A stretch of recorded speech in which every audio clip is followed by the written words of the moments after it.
पूरा देश एक लंबे लॉकडाउन का सामना कर रहा है, लेकिन इसके चलते देश की जो अर्थव्यवस्था है वो बुरी तरह से चरमरा चुकी है।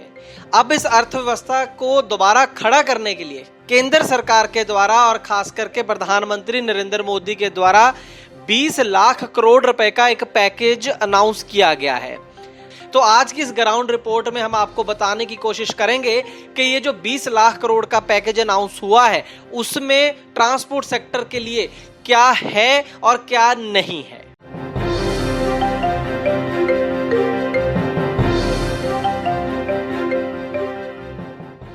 ट्रांसपोर्ट टीवी पर आपका स्वागत है। मैं हूं मनिंदर सिंह और आप देख रहे हैं ground report powered by easy hall. दोस्तों, आज की इस वीडियो के स्पॉन्सर है DHL फंडेड इजी हॉल। इस वीडियो के अंत में बताएंगे इस कंपनी के बारे में और आपको ये भी बताएंगे कि किस तरीके से ये कंपनी आपके काम आ सकती है। तो दोस्तों, 20 लाख करोड़ के पैकेज में क्या है ये जानने से पहले हम एक एक करके उन डिमांड्स की बात करेंगे जो ट्रांसपोर्ट सेक्टर ने सरकार के सामने रखी थी या फिर एक्सपेक्ट कर रहा था। वो हम चेक करेंगे कि इस 20 लाख करोड़ के पैकेज में वो चीजें पूरी हुई हैं या नहीं हुई हैं। सबसे पहली बात जो है वो है EMI की। जो अगर मैं एक ऐसी डिमांड की बात करूं जो सबसे ज्यादा आई है, चाहे वो टैक्सी मालिक हो, बस मालिक हो या ट्रक मालिक हो या फिर 3 व्हीलर का मालिक हो, वो ये है कि जो हमारी किस्तें हैं हमारी गाड़ियों की उनको आगे डाल दिया जाए, मोराटोरियम कर दिया जाए कम से कम 6 महीने के लिए बिना ब्याज के। क्योंकि इससे पहले भी EMI मोराटोरियम हुआ है 3 महीने के लिए, लेकिन वो हम सब जानते हैं उसमें ब्याज लिया गया है और इसी वजह से उसका कोई खास फायदा आम लोगों को नहीं हुआ है। तो मैं आपको बताना चाहूंगा कि ये जो 20 लाख करोड़ का पैकेज है इसके अंदर आपकी जो EMI है, आपकी जो किस्तें हैं, उनको लेकर कोई राहत नहीं दी गई है। इसके बाद आगे चलते हैं बीमा। इंश्योरेंस गाड़ी का इसलिए करवाया जाता है, बेहद महंगा है हमारे देश के अंदर बीमा, हम सब जानते हैं, खास करके कमर्शियल गाड़ियों का। उसका मतलब ये होता है कि अगर आपकी गाड़ी चलेगी तो उसके एक्सीडेंट होने के आसार हैं और एक्सीडेंट होने के केस में बीमा कंपनी आपको क्लेम देगी। लेकिन जब देश की 80% गाड़ियां खड़ी हैं, 80 से 90% गाड़ियां खड़ी हैं, तो उन गाड़ियों का देखा जाए तो रिस्क भी कोई खास नहीं है। चोरी के अलावा कोई खास रिस्क नहीं है, एक्सीडेंट नहीं हो सकता क्योंकि गाड़ियां चल ही नहीं रही। लेकिन उस केस में भी बीमा आपका चल रहा है, उसका प्रीमियम तो कंपनियां ले चुकी हैं, बावजूद इसके कोई भी राहत जो है बीमा कंपनियों ने नहीं दी है। ये मैं बार बार कहना चाहूंगा। बहुत से लोग हमें फोन करके कहते हैं कि 30 जून तक हमारे पास बीमा की राहत है। जी नहीं, ऐसी कोई राहत नहीं है और इस 20 लाख के पैकेज में भी ऐसी कोई राहत आपको नहीं मिली है। इसके बाद बात कर लेते हैं GST की। GST कम करने की भी बहुत लंबी डिमांड थी हमारी इस इंडस्ट्री की, लेकिन GST के ऊपर भी कोई राहत नहीं मिली है। मैं आपको एक बार याद कराना चाहूंगा कि चाहे आप गाड़ी खरीदते हैं, टायर खरीदते हैं, ट्यूब खरीदते हैं, ऑटो कंपोनेंट खरीदते हैं जिसे हम स्पेयर पार्ट बोल देते हैं, हर चीज पर लगभग 28% GST लगता है। लेकिन उसमें भी कोई कटौती इस 20 लाख करोड़ के पैकेज में नहीं की गई है। इसके बाद इनकम टैक्स के अंदर भी कोई राहत नहीं मिली है। यहाँ पर एक मुद्दा है, जो बड़े ट्रांसपोर्टर्स हैं उनका करोड़ों रुपया सरकार के पास रिफंड के तौर पर पड़ा है। जी हाँ, ट्रांसपोर्टर्स ने सरकार से पैसे लेने हैं, वो पहले ज्यादा दे चुके हैं इनकम टैक्स के रूप में। आपने शायद सुना होगा ये जो 20 लाख करोड़ का पैकेज है इसके अंदर इनकम टैक्स रिफंड की बात की गई है, लेकिन मैं आपको बताना चाहूंगा कि वो इनकम टैक्स रिफंड होंगे जो 5 लाख से कम के हैं, लेकिन 5 लाख से ऊपर वाले इनकम टैक्स रिफंड अभी भी नहीं होंगे। बताना चाहूंगा कि वो पैसे जनता के हैं, वो पैसे ट्रांसपोर्टर्स के हैं। वो कोई कर्जा नहीं मांग रहे हैं, वो उन्होंने सरकार को पहले ज्यादा दे दिया, वो सिर्फ वापस मांग रहे हैं। लेकिन इस 20 लाख करोड़ के पैकेज में वो 5 लाख से ज्यादा वाले जो रिफंड हैं वो भी अभी नहीं मिलेंगे। इसके बाद टोल टैक्स। हम जानते हैं कि डीजल के मुकाबले अगर कोई खर्चा है तो वो टोल टैक्स का है आज की डेट में। तो टोल टैक्स के ऊपर भी कोई रिलीफ इस 20 लाख करोड़ के पैकेज में नहीं है। हाँ, ये जरूर है कि अप्रैल से देश के ज्यादातर जो टोल प्लाजे हैं वहां पर उनकी जो फीस है वो बढ़ चुकी है। इसके बाद डीजल अंतरराष्ट्रीय कीमतें, इसके ऊपर अलग से हम वीडियो कर चुके हैं। अंतरराष्ट्रीय कीमतें इस समय ऐतिहासिक अपने न्यूनतम स्तर पर हैं, लेकिन शायद भारत एकमात्र ऐसा देश होगा जिसमें डीजल की कीमतें कम नहीं हुई हैं, बढ़ गई हैं। तो इस 20 लाख करोड़ के पैकेज में डीजल के ऊपर भी आपको कोई राहत नहीं मिली है। इसके अलावा बात करेंगे स्टाफ सैलरी की। गाड़ी मालिक तो परेशान हैं ही, लेकिन आप ये सोचिए कि अगर एक गाड़ी मालिक परेशान है तो उसके ड्राइवर, कंडक्टर्स, क्लीनर्स, उनका क्या हाल है। यहाँ पर मैं आपको बताना चाहूंगा कि दुनिया के कई देशों में उनकी सरकारों ने जो छोटे कारोबारी हैं, जैसे हमारे ट्रांसपोर्टर, गाड़ी मालिक आ जाते हैं, उनको ये कहा गया है कि जो आपका स्टाफ है आप उनकी सैलरी ना रोकिए, उनको जॉब से मत निकालिए, आप सरकार को बताएं कि आप महीने की कुल कितनी सैलरी देते हैं। उस सैलरी का 85% सरकार देगी और 15% जो है वो सिर्फ कारोबारी को खुद देना है। ये है राहत जो दी गई है कई देशों के अंदर, वो भी एक्सपेक्टेड थी हमारे देश के अंदर, क्योंकि सरकार ने खुद ये कहा, हमारे प्रधानमंत्री जी ने खुद कहा कि आप अपने वर्कर्स को मत निकालिए, स्टाफ को मत निकालिए और उन्हें सैलरी भी पूरी दीजिए। तो ये उम्मीद थी कहीं ना कहीं कि शायद सरकार उसमें कोई हेल्प करने वाली है, इसीलिए इस कॉन्फिडेंस के साथ सरकार ये राय दे रही है कारोबारियों को। लेकिन स्टाफ सैलरी सपोर्ट के नाम पर इस 20 लाख करोड़ के पैकेज में कुछ नहीं है। ये चीजें वो गिनाई है मैंने यहाँ पर जो बहुत ज्यादा जरूरी बेसिक खर्चे हैं एक गाड़ी मालिक के।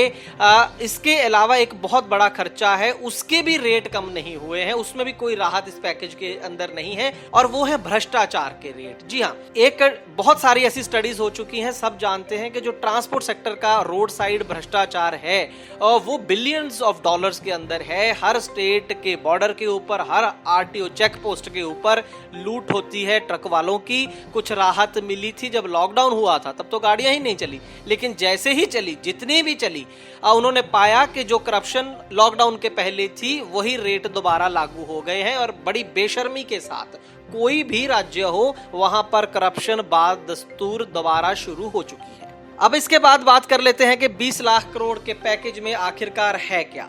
बहुत सारी डिटेल है जो कि एक वीडियो के माध्यम से हम आपको नहीं समझा सकते हैं, लेकिन उसके अंदर से हमने 2-4 ऐसी बातें चुनी है जिसका सरोकार आपके साथ है, क्योंकि डायरेक्ट मदद तो इस सेक्टर को कोई नहीं मिली है अभी तक, लेकिन एक इनडायरेक्ट मदद होती है, तो वो हम चेक कर लेते हैं कि क्या आपको इनडायरेक्ट मदद मिली है। इनडायरेक्ट से मेरा मतलब यह है क्योंकि लोड इस समय नहीं मिल रहा है गाड़ियों को। लोड इसलिए नहीं मिल रहा क्योंकि फैक्ट्रीज बंद हैं, प्लांट्स बंद हैं। तो हो सकता है सरकार ने कुछ ऐसा किया हो जिससे प्लांट्स, फैक्ट्रीज दोबारा से शुरू हो जाएं और आपको जो है लोड दोबारा से अच्छा खासा मिलने लगे, तो उससे भी जो जिंदगी है, कारोबार है, वो पटड़ी पर आ सकता है। तो सबसे बड़ी जो अनाउंसमेंट है वो है कि एमएसएमई जो सेक्टर है उसको 3 लाख करोड़ का कर्जा दिया जाएगा बिना कोलैटरल के, यानी कि बिना किसी सिक्योरिटी के। तो मैं आपको फटाफट से बता दूं कि एमएसएमई छोटे कारोबारियों को कहा जाता है। तो यहाँ पर मैं आपको बताना चाहूंगा कि एमएसएमई का मतलब वो कंपनियां हैं सीधे सीधे जिनमें निवेश 20 करोड़ से कम है। असल में तो जितना भी ट्रांसपोर्ट सेक्टर है वो भी एमएसएमई के अंडर ही आ जाता है। जो छोटी छोटी फैक्ट्रीज हैं हमारे देश के अंदर वो इसके अंतर्गत आ जाती हैं, और ये कहा जाता है कि ज्यादातर जो नौकरियां हैं देश के अंदर, रोजगार है, वो एमएसएमई ही पैदा करता है, और सबसे ज्यादा टैक्स भी एमएसएमई ही सरकार को देता है। तो एमएसएमई को खड़ा करने के लिए सरकार ने कई ऐलान किए हैं, जिसके अंदर 3 लाख करोड़ का उन्हें जो है कर्जा दिया जाएगा। ये लोन कैसे मिलेगा और इसके अंदर क्या ब्याज दरें हैं वो एक लंबा विषय है, लेकिन यहां पर मैं आपको एक धमाका जो नितिन गडकरी जी ने कर दिया है मैं आपको बताना चाहूंगा कि ट्रांसपोर्ट सेक्टर के साथ साथ वो एमएसएमई से जो मिनिस्ट्री है हमारी, उसके भी मिनिस्टर हैं वो।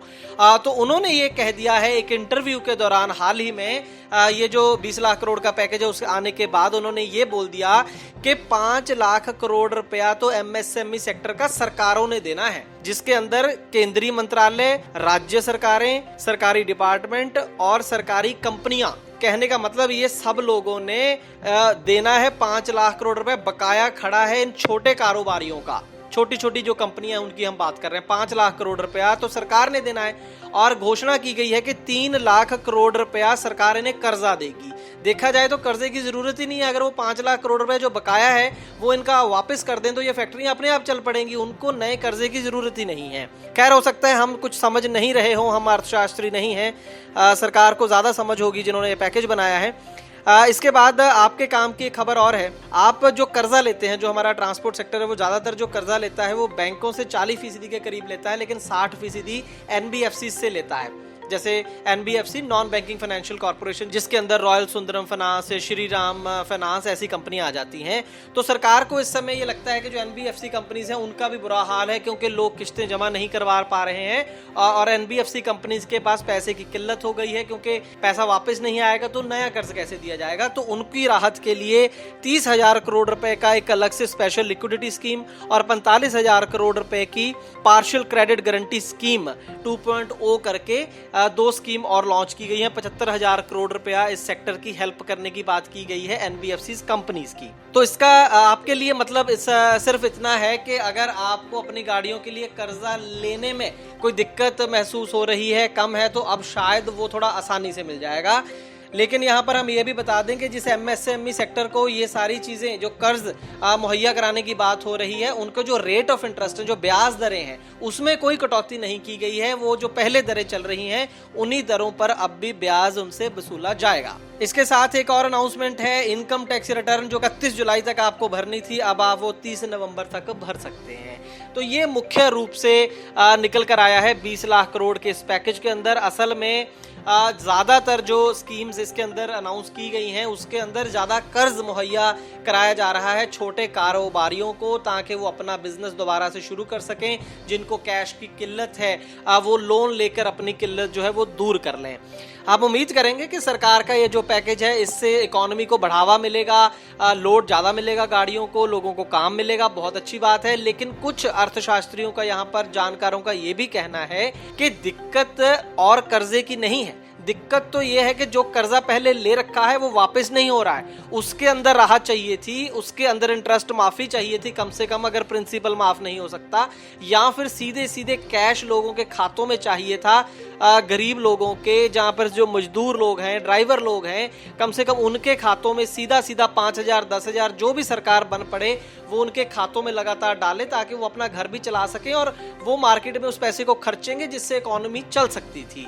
ये भी एक राय है कई लोगों की कि डिमांड को बढ़ावा देना चाहिए, लोगों की जेब में पैसा डालना चाहिए, जिससे लोग अपने आप खर्चा करेंगे और अपने आप कारोबार चल पड़ेगा। लेकिन खैर, सरकार ने जो ज़्यादा अप्रोच अपनाई है वो ये है कि लोन मुहैया करवाया गया है एमएसएमईज को, और भी छोटी छोटी कई राहतें दी गई हैं जहां से कैश बचाने की कोशिश है। तो देखते हैं क्या निकल कर आता है, क्या असर होता है इस पैकेज का। लेकिन जहां तक ट्रांसपोर्ट सेक्टर की बात है, तो जो शुरू में मैंने आपको 7-8 मेन मुद्दे गिनवाए जो डायरेक्ट इम्पैक्ट करती थी ट्रांसपोर्ट सेक्टर की, वो तो उसको लेकर तो कुछ भी इस 20 लाख करोड़ के पैकेज में से निकला नहीं है। दोस्तों, आज हर गाड़ी मालिक लोड की कमी और देर से होने वाली पेमेंट्स को लेकर बेहद परेशान है। इसके लिए आप डीएचएल ग्रुप द्वारा फंडेड इजी हॉल नाम की इस कंपनी के साथ जुड़ सकते हैं। भारत, सिंगापुर, मलेशिया समेत 6 देशों के अंदर इस समय ये कंपनी अपनी सर्विस दे रही है। कंपनी का दावा है कि आपकी गाड़ियों को ज्यादा लोड मिलेगा और पेमेंट में बिल्कुल भी देर नहीं होगी। अगर आप इस कंपनी से जुड़ना चाहते हैं तो इस वीडियो की डिस्क्रिप्शन में जाएं, वहां पर दिए गए लिंक को क्लिक करें और उसके अंदर मांगी गई जानकारी को भरें और सबमिट का बटन दबा दें। हम चाहेंगे कि आप इस वीडियो को ज्यादा से ज्यादा शेयर करें, लाइक करें, और अगर आपको ट्रांसपोर्ट टीवी का काम अच्छा लगता है तो अपने इस चैनल को फेसबुक और यूट्यूब पर जरूर सब्सक्राइब करें। ट्रांसपोर्ट टीवी देखने के लिए बहुत बहुत शुक्रिया। ट्रांसपोर्ट टीवी को यूट्यूब पर अभी करें सब्सक्राइब और दबाएं बेल आइकन। फेसबुक पर लाइक करें हमारा पेज और ट्विटर पर भी करें फॉलो। ट्रांसपोर्ट टीवी, जानकारी लाभकारी।